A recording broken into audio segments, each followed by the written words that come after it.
కొన్నిసార్లు కొన్ని విషయాల్లో మన రాజకీయ నాయకులు కాకపట్టినంతగా బహుశా ప్రపంచంలో మరే దేశంలో కూడా ఈ స్థాయిలో కాకపట్టే నాయకులు కనపరారేమో.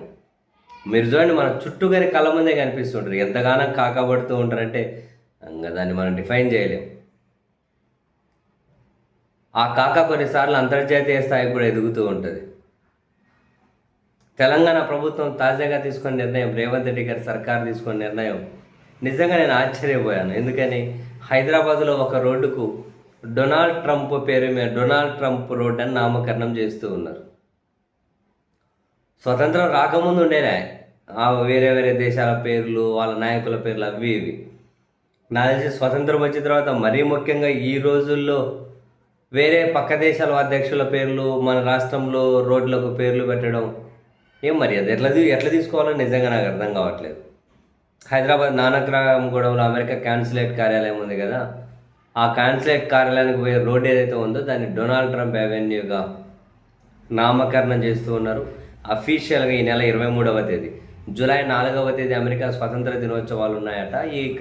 ఇందులో భాగంగా ఈ నెల 23వ తేదీన ఆ రోడ్డుకు డొనాల్డ్ ట్రంప్ అవెన్యూగా నామకరణం చేయబోతున్నారట.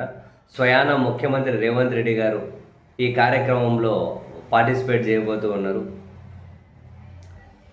అండ్ భారత్లో అమెరికా రాయబారి సెర్గియా గోర్ ఉన్నారు కదా, ఆయన ముఖ్య అతిథిగా రాబోతూ ఉన్నారట.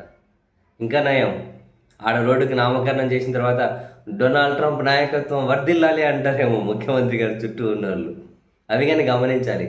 డొనాల్డ్ ట్రంప్ నాయకత్వం వర్ధిల్లాలి, భారత్లో అమెరికా వేలు పెట్టడం వర్ధిల్లాలి అని చెప్పి ఏమన్నా అంటారేమో.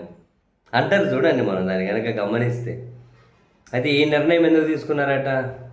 హైదరాబాద్ అమెరికా సంబంధాలను బలోపేతం చేసుకోవడం కోసమట, హైదరాబాద్కు అంతర్జాతీయ బ్రాండ్ తీసుకురావడం కోసమని. అంటే ఇప్పటికే ఉందట, దాన్ని మరింత బలోపేతం చేయడం కోసమని, అంతర్జాతీయ పెట్టుబడులను ఆకర్షించడం కోసమని దీనికి డొనాల్డ్ ట్రంప్ అవెన్యూ అని పేరు పెట్టాలని నిర్ణయం తీసుకున్నారట. మొత్తం కార్పొరేట్ల పరిపాలనే. ఎంతసేపు ఉన్నా ఆ కార్పొరేట్ని ఎట్లా ప్రసన్నం చేసుకోవాలి, ఈ కార్పొరేట్ని ఎట్లా ప్రసన్నం చేసుకోవాలి, సంపద అంతా వాళ్ళ దగ్గరికి ఇచ్చేస్తారు. మళ్ళీ వాడు పెట్టే పెట్టుబడి కోసం ఇంకంతే లిటరల్ అడక తినే వాళ్ళు వెయిట్ చేసినట్లే ఉంటుంది. సీరియస్లీ, ఇంకా పదం అనొచ్చో లేదో తెలియదు కానీ. ఇంక ఇప్పుడేమో పక్క దేశ నాయకుల మీద పేర్లు పెడుతూ ఉన్నారు. రాబోయే రోజుల్లో ఇంకా నయం, పక్క దేశాల వాళ్ళని కనుక ఇక్కడ అధికారంలో భాగస్వాములు చేస్తారేమో. ఏమంటే అది కూడా పెట్టుబడుల కోసం అంటారేమో. ఏం చేస్తారో చేసినా చేస్తారు, ఏదో చేయండి. హైదరాబాద్లో మరికొన్ని పేర్లు కూడా పరిగణలోకి తీసుకుంటూ ఉన్నాడు పెట్టాలి అని చెప్పి. మైక్రోసాఫ్ట్ రోడ్డు, గూగుల్ రోడ్డు, ఇట్లా పేర్లు పెడతారట. పెట్టండి. ఇంకా రేవంత్ రెడ్డి గారికి ప్రియమైన ఆయన ఎవరు ఉన్నారు, హిట్లరేనా, హైడ్రా అదే ఎవరిని బేస్ చేసో వచ్చిందని కదా. ఇంకా రాబోయే రోజుల్లో హిట్లర్ పేర్లు, ఇంకొక పేర్లు పెట్టండి. ఏ పేరు కొద్ది పడితే ఆ పేర్లు.